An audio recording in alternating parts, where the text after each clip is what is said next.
Tim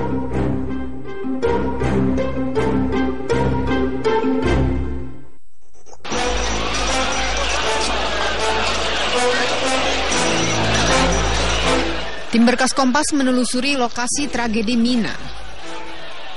Sampai di jalur King Fahd yang mengarah ke jalur 204. Gambar inilah yang kami dapatkan.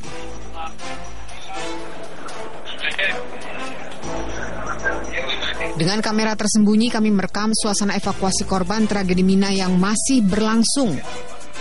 3 jam setelah insiden terjadi, lalu lintas jalur 204 ditutup total. Puluhan tentara Arab Saudi berjaga di lokasi. Namun jamaah haji masih bisa menjalankan rangkaian lempar jumroh melalui jalur King Fahd. Tidak ada kepadatan saat itu. Aktivitas jamaah dari berbagai negara beriringan bersama menuju lokasi lempar jumroh. Lantas mengapa tragedi Mina di jalur 204 itu bisa terjadi?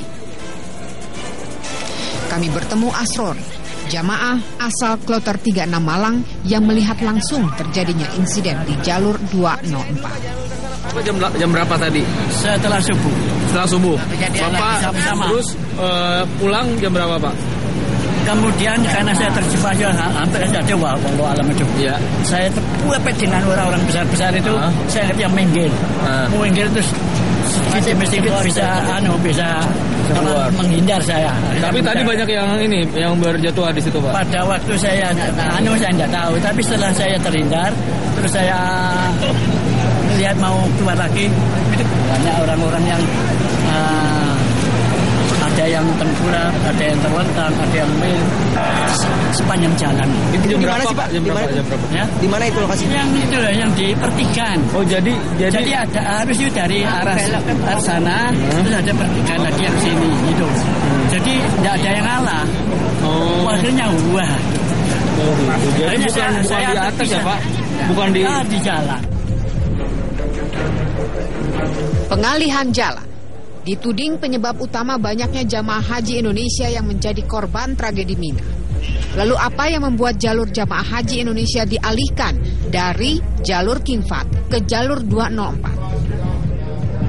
Saipul dan Teguh Pujianto, jamaah asal Kloter JKS 61 Jawa Barat ini punya jawaban.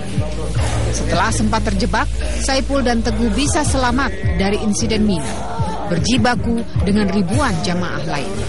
Mereka sukses menerobos blokade penjagaan petugas keamanan Arab Saudi hingga membuatnya bisa keluar dari jalur 204.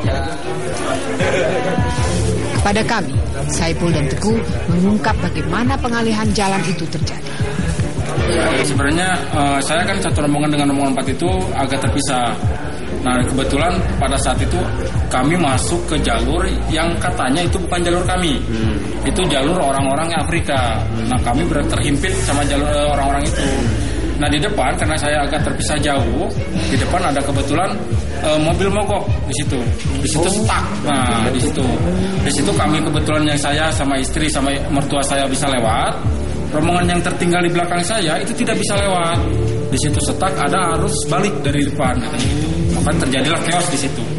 Sebetulnya kita diarahkan ke arah yang sebelah kiri oleh petugas askar dan memang ada petugas Indonesia. Ada petugas Indonesia mengarahkan kami harus ke jalur itu. Ya, sekarang logikanya ketika kita oleh askar dialihkan ke jalur tersebut, kita mengotot untuk masuk ke jalur yang pernah kita survei.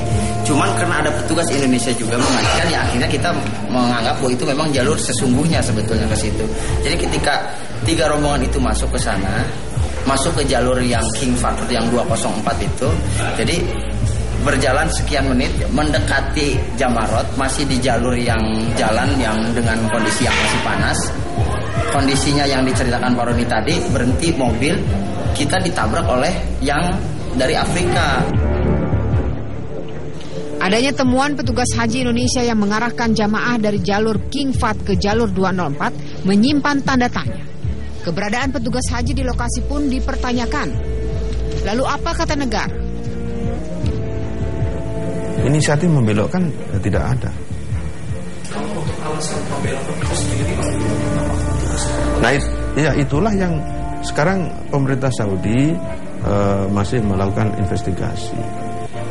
Ya, Kalau jalur kita itu jalur Malik Fat itu yang besar itu sudah jalur yang ditulis. Jadi, nah justru yang kebanyakan orang mengatakan itu adalah yang membelokkan ini adalah polisi. Itu Anda boleh tanya kepada jamaah haji yang ada. Jadi tidak ada inisiatif dari petugas, karena dari awal kita sudah merancang prosesi jamaah yang melontar yang berasal dari kawasan Wadi Muhassir itu lurus. Kedisiplinan jamaah kita itu kita mohon ya. Kenapa? Karena pengaturan oleh pemerintah Saudi itu sebenarnya ada tujuannya. Karena mencari afdol, ternyata seluruh negara itu mencari waktu afdol itu sebelum zuhur dikumandangkan, mereka tenang-tenang saja. Tapi begitu setelah selesai azan itu semua orang lalu menuju satu titik melontar jumrah itu. Nah disitulah potensi terjadinya berdesak-desakan yang membahayakan itu bisa terjadi, dan itulah yang harus dihindari. Sama seperti ini kan sudah dijadwal ya, supaya melontarnya sesuai dengan jadwal adalah setelah zuhur siang atau sore gitu. Jadi tidak menyatu bersatu dengan jamaah haji lain. Pada waktu itu Mekah itu dipadati 1,3 juta orang, dan mereka waktu itu menuju satu titik yang sama, yaitu melontar jumrah Aqabah. Askar mual sebodoh itu untuk menghentikan tiba-tiba, kecuali untuk rekayasa gitu, rekayasa itu aja.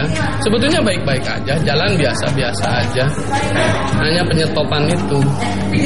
Terus ini lagi yang harus diinikan lagi. Saya udah lapor ke kantor urusan haji di sana, malah disalahkan. Apa katanya? Ini kan Bada Jawal begini ceritanya sini. Saya yakin bukan masalah Bada Jawalnya, Raja Sorangan kan yang Bada Jawal. Nah, kalau semuanya itu semua tidak mungkin di detik yang sama, di jam yang sama, muat. Semuanya ngalir kan? Seperti Jamarot itu ngalir semua. Ngalir. Gitu. Nah, yang jadi masalah adalah bukan masalah Bada Jawalnya, penyetopan, pengrekayasaan. Hingga kini penyebab pasti terjadinya tragedi Mina belum bisa terpublikasi. Dan dengan alasan apapun, hasil investigasi tentang penyebab tragedi Mina harus dibuka ke publik. Karena investigasi terhadap apa yang menyebabkan terjadinya peristiwa Mina itu bukan domain Kementerian Agama. Jadi Kementerian Agama tidak akan melakukan hal itu. Kita percayakan sepenuhnya kepada pemerintah Saudi Arabia untuk menjelaskan secara resmi terkait dengan hal itu. Musibah di Mina harus dijadikan momentum dalam memperbaiki manajemen penyelenggaraan ibadah haji. Jangan lagi berulang insiden berdarah yang sudah merenggut ribuan korban jiwa ini. Ritual tahunan ibadah haji akan terus menjadi hajatan tahunan umat muslim sedunia. Dan untuk itu, penyelenggaraan ibadah haji haruslah aman.